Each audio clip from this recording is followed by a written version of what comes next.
welcome back. We're ready for section 6. Instead of talking about the laws of exponents, we're going to talk today about the laws of logarithms. Alright, so we're going to start off with a couple. We're going to start off by letting a to the b power equal some number x, and by letting y equal a to the c power. Now, before we get too excited, I am going to ask you to help me write these two exponential equations in logarithmic form. Okay, so the first equation, well, we would say, well, that's just the log in base a of what? Of x equals the exponent, which is b. And the second one can be rewritten as the log in base a of y, and that's equal to c. Now, in this first proof, what I've written here is that a to the b power times a to the c power is equal to x times y. Now, since we have the same base a and a, they are side by side. Instead of two a's, I can write it as one a, and this would just be a to the what power?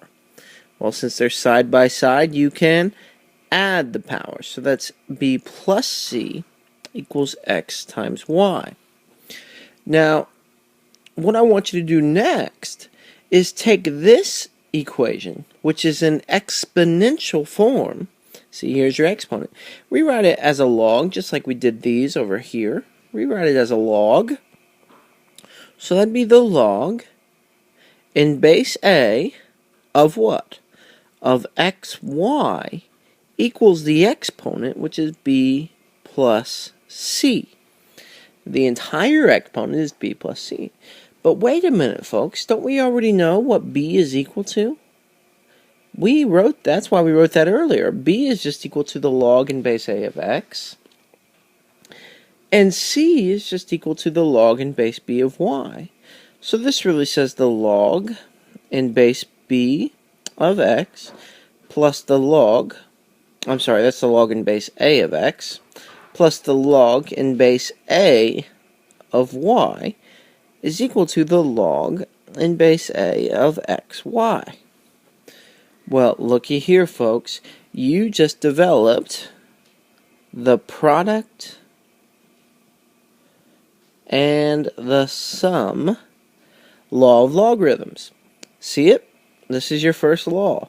The log in base a of some product, x times y, is simply equal to the log in base a of the first factor, x, plus the log in base a of the second factor, y. It's a powerful little tool that's going to come in handy. Okay, here's the next one. So here I've written the log in base b of a equals the log in base b of a. Well, that seems fairly obvious. What I want you to do is to take this technically a logarithmic equation and write it in terms of an exponential equation. So start with this base b. Make him a big B. This would be his exponent. His exponent is now log in base b of a equals the answer, which would be a in this case. That came from right there. So we took a logarithmic equation and we rewrote it in exponential form, although there's still a logarithm in the exponent. Now, the next thing I want you to do is raise both sides to the x power. This is still just another proof, guys, just so you know. So take the left side and raise it to the x power, and take the right side and raise it to the x power. And you're allowed to do that, as long as you're staying fair.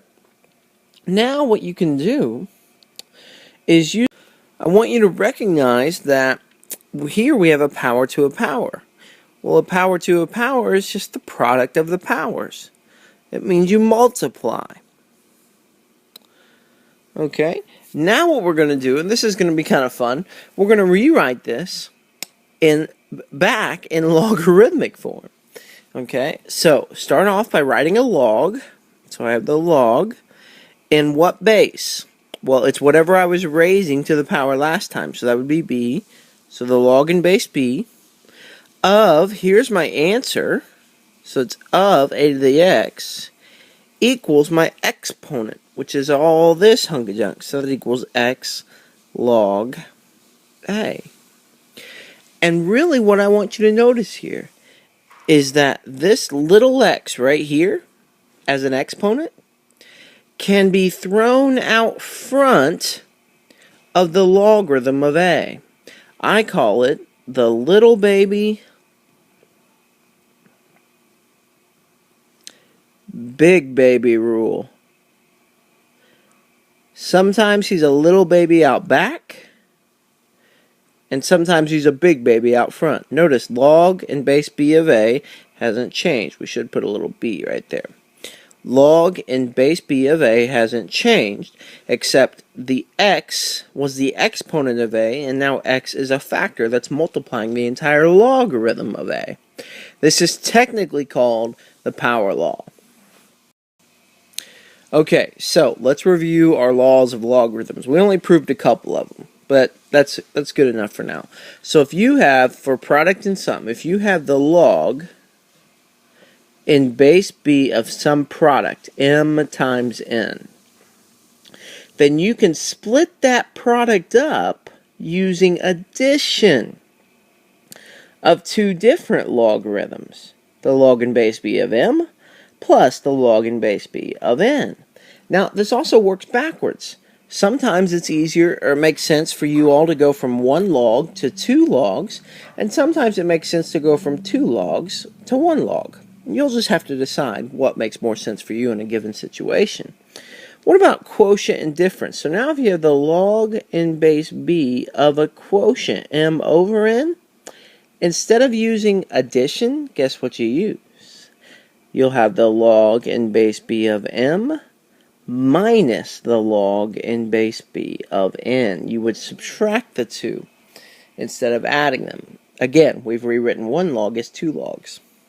The power law, that's the big baby, little baby law. So if you have the log in base b of m to some k power, instead of k being a little baby out back, you can make him a big baby out front. Log in base b of m. Really, really handy law there. Really handy. And finally, the equality law. This is probably the easiest one. If you have the log in base b of some expression, call it m, and you have the log in the same base, that's important. Same base. It can't be a c or an e or an x. It's got to be b. If you have a log in the same base of some other expression n, then guess what you can do?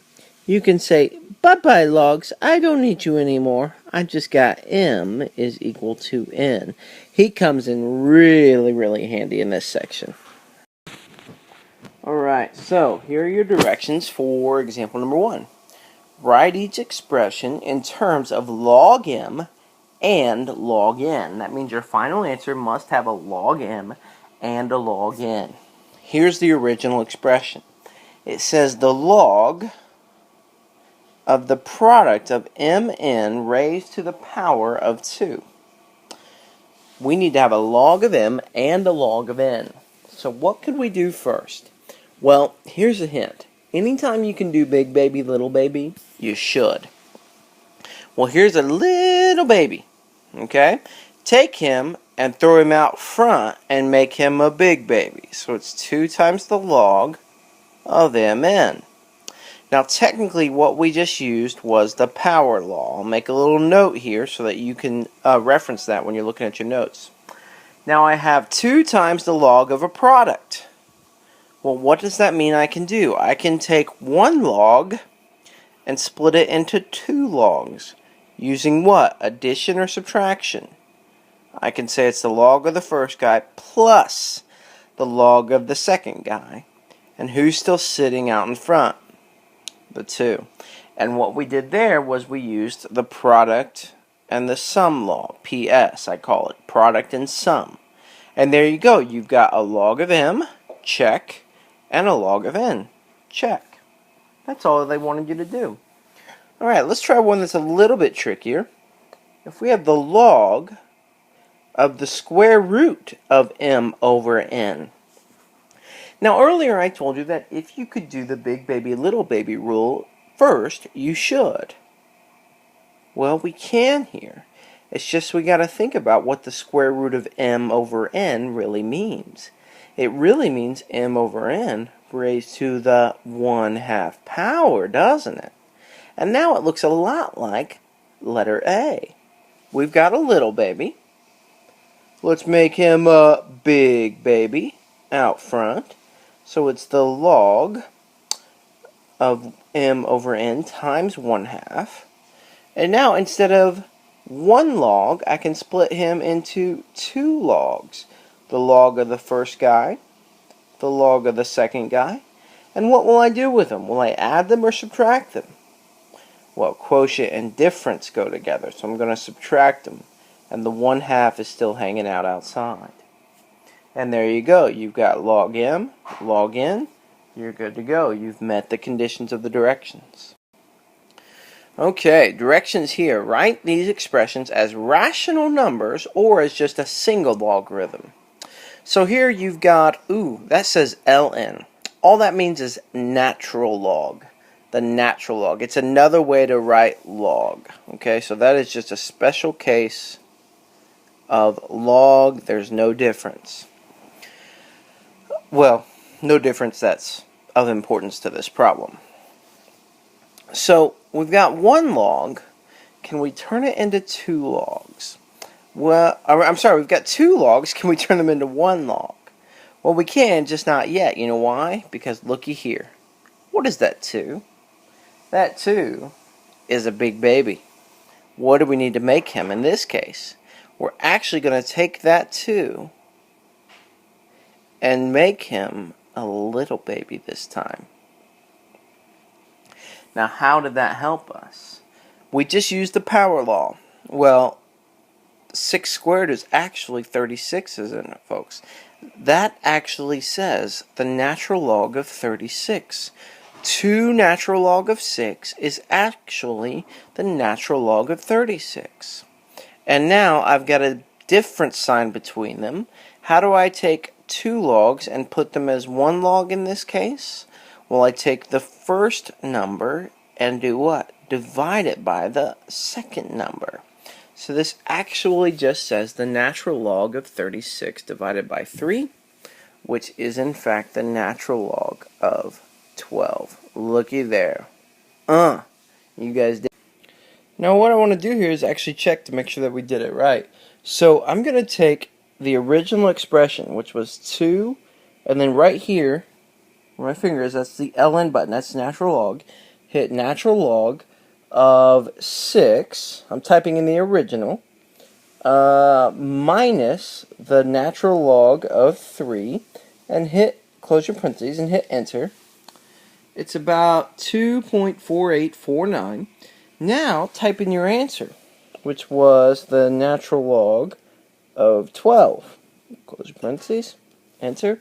2.4890, which means we did it correctly. Alright, so just a quick way to check. If you don't have variables, you can use your calculator to help you. Okay, next one, letter B. We're going to do 1/3 times the log of 64 plus 2 times the log of 5. Now, you can go ahead and type this into your calculator if you want. Make sure you put the 1/3 in parentheses. Otherwise, your calculator will read it as something differently. So, can you use big baby, little baby? If so, then do it. Well, actually, we can. 1/3 is a big baby. He goes above the 64. And 2 is a big baby. He goes above the 5. So this actually says the log of 64 to the 1/3 power plus the log of 5 to the second power. Okay.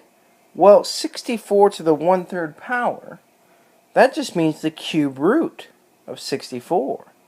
Well, the cube root of 64 is 4 plus the log of 5 squared. 5 squared is 25. Excellent. Okay, well now I've got two different logs. I can condense those down to 1 log, but what must I do with the 4 and 25? Subtract them or multiply them? We're using the product and sum law here. So this actually says the log of 100. So are you done? Yes or no?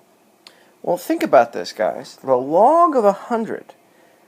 When you just have log, what's the base? It's 10, right? This is saying 10 to what power, some power x, equals 100. 10 to what equals 100? Well, think of it as this. The log of 10 squared. What's that answer, guys? Log and 10 just kind of undo each other. The answer is 2. That's it. If you type all this hunk of junk into your calculator, guess what you should get? It's just 2. 10 to the second power is 100. Okay, let's keep going. I like these. They're like puzzles. So, letter C, you've got the log of 3 minus the log of 6 minus the log of 5. Alright, well, what can we do here? What do you guys want to try to do? Well, there's a couple different ways you could go about doing this one. I'm just going to take them 2 at a time. So take the first 2 logs. And let's remember, our goal is to get it from multiple logs to just 1 log. So, since this is a difference, we can say that this is really 3 over 6. Well, that's really the log of 1/2. And we haven't adjusted or worked with the log of 5 yet, so let's put that out there. Well, here I've got a difference again. So now I can take 2 logs, turn it into 1 log, and put 1/2 over 5. Well, what's 1/2 over 5? Well, remember, when you're dividing by 5, it's really just like multiplying by 1 over 5. So this is really the log of 1/2 times 1/5. Because this is really just 5 over 1. So this really just says the log of 1/10. But remember, folks, what's our base? Our base is 10 if it's not written there. Well, this really just says the log of 10 to the negative first power. Yes or no? Well, sure it does. He was happy in the denominator. Now he's not happy. But check it out. If you have the log in base 10 of 10 to some power, those go away. And your answer? Negative 1. Negative 1. 10, that's because 10 to the negative first power equals 1/10. Remember, the exponent is your answer. Alright, getting saucier yet. Now, we've got some variables involved. Can we use big baby, little baby here? Well, we can, and I would start on the inside. Here's a big baby. Make him a little baby. So this says the log in base b of m to the second power minus the log in base b of n minus the log in base b of p. And the 1/3 is sitting out here. Okay, now we've got a difference and another difference. Well, here's a little shortcut you guys can use. Well, I'm not going to show you a shortcut yet. We'll just start with the first 2. Take the first 2 logs and make them 1 log. And that would be the log of m squared divided by n minus the log in base b of p. He's still hanging out here. Sweet. Okay.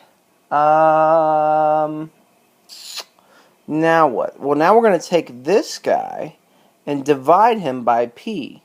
Well, remember, when you divide by p, when you take m squared over n divided by p, that's the same thing as taking n squared over n times 1 over p.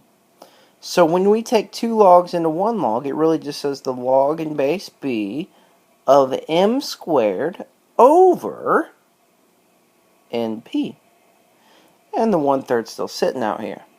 Nice. Okay. Well, can we do big baby, little baby? We can, finally. We got this 1/3 out front. Put him out here. So this says the log in base b of the whole expression m squared over np to the 1/3 power. Now, I don't know about you all, but I don't really care for leaving things raised to the 1/3 power. So I'm going to rewrite it as the log in base b of the cube root of m squared over np. To me, that looks a little bit cleaner. It's supposed to be a p right there. I hope it does to you too. That was a cool one. Alright, and then finally, here we go. We've got the log of c plus the log of a plus the log of b plus the log of I plus the log of n. Well, we've got a bunch of sums here. What does that mean we can do with the c, the a, the b, the I, and the n? Add them or multiply them? Oh, that means you can multiply them. Turn the 1, 2, 3, 4, 5 logs into one log and multiply c times a times b times I times n. So the log of c plus the log of a plus the log of b plus the log of I plus the log of n, well, that's just log of cabin. Wait a minute. Log cabin. Is this a joke, Mr. Williams? You got me, guys. It's a joke. But it's kind of cute because it works, right? Log cabin. Huh. I stole that from another teacher. I can't claim that one. But anyway. Alright, that's all I got for part 1. Hope you had fun. I'll catch you all later. I'm out.